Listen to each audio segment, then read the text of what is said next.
The first thing that we do when we go to create our memory book is the spine. And this is the die set that you'll need to create the spine. It comes with the kit if you buy the kit, and it has 3 dies that go with it. This is the long die that you'll need for the spine. You will need 12 by 12 or maybe at least 11. Well, it's 11 and 1 inches. So a 12 by 12 sheet of paper will give you 2 spines. So I've already cut out the die so that I can just show you how to fold it. Now, normally when you're folding something like this, you would go valley to mountain, and you really can't with this project because they're all valleys, obviously, because it's one die. You also want to be careful not to use the metal shim in your Gemini because it will cut all the way through, and so that kind of defeats the purpose of having the spine. So I kind of held on to that one as I played with it the first time. I am going to go valley to mountain on the first one, and then on the second one you're going to go in just one more time, and you're going to keep doing that so that the little ones are all kind of going opposite of where you see your X's. So you're going to create that spine. And you'll see this is where 2 of the pages are going to be hooked to. So we've done those 2. I'm wondering if you can see the X's on there. I should mark them. But when you have your die, you're going to see the little X's on here that'll show you where you're going to put your glue. And you're just going to keep folding until you have all of these folded in.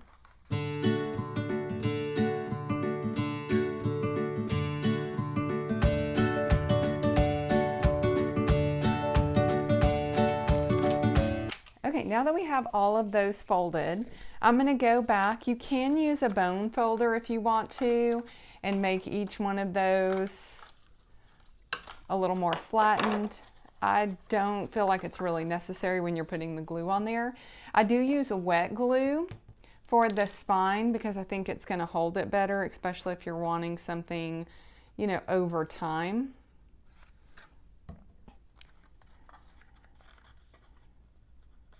Just warm that wet glue up. And I think I got way too much. That happens from time to time. So I'm just going to clean that up. You can flatten this if you want to.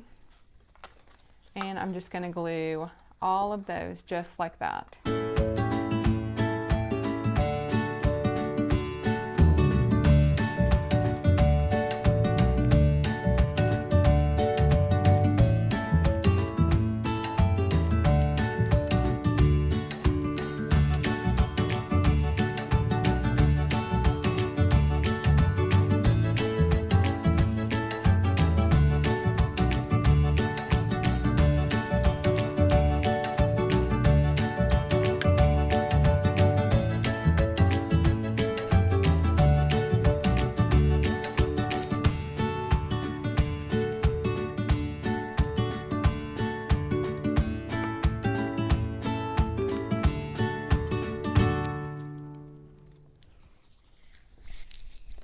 Okay, and once you have built the spine, I wouldn't worry too much if you get a little bit of glue on the back because I am going to actually cover that up and give it like a second layer.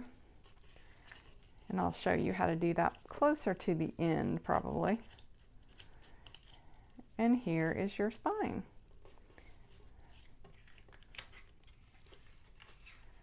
So here's the front, and you'll connect your cover here and the back cover there. I have already gone ahead and cut the front cover, and I have done the little edge to make the page a little bit rounded. So this is going to be my front cover, and this is going to be my back cover.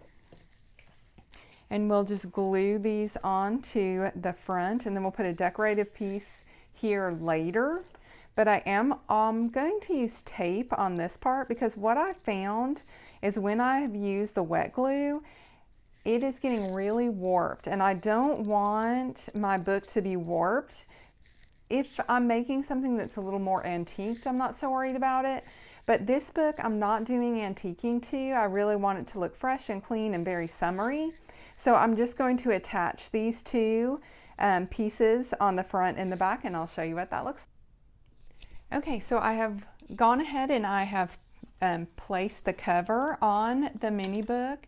And so this is going to be my cover. And you'll open it up in this kind of a yellowy green. It's glittery. I don't know if you can see that on the camera. But it'll be a pretty first page. And then on the back page, the reason I wanted to show you this, because I want you to make sure that you leave this spot open, and when you glue the back of your page on, or even the front, that you are putting it where you are leaving this space open. This space right here is what's going to give you room for your pages and all of your little cut aparts and mechanisms, so that it will open and close easily. So make sure that you leave this spot open when you glue. And I'm going to use the Crafter's Companion glue, and I'm going to go straight down that line, or the tape glue. And I want to make sure that I get all of this really, really good, because I don't want it to come off later on. I'm hoping this will last for years and years. And so I'm just going to line it up with that. Hopefully you guys can see, and I'm putting it up right side up. That's always the worst when you put it on upside down and realize it later. But like I said, I've gone ahead and cut so that I have a little decorative piece right here. And you want to do that obviously before you attach it to your book, because once it's attached to your book, you cannot run it through the die machine any longer. And there is your spine with the first page and the back, the cover and the back of the book. And now the fun part, filling it in.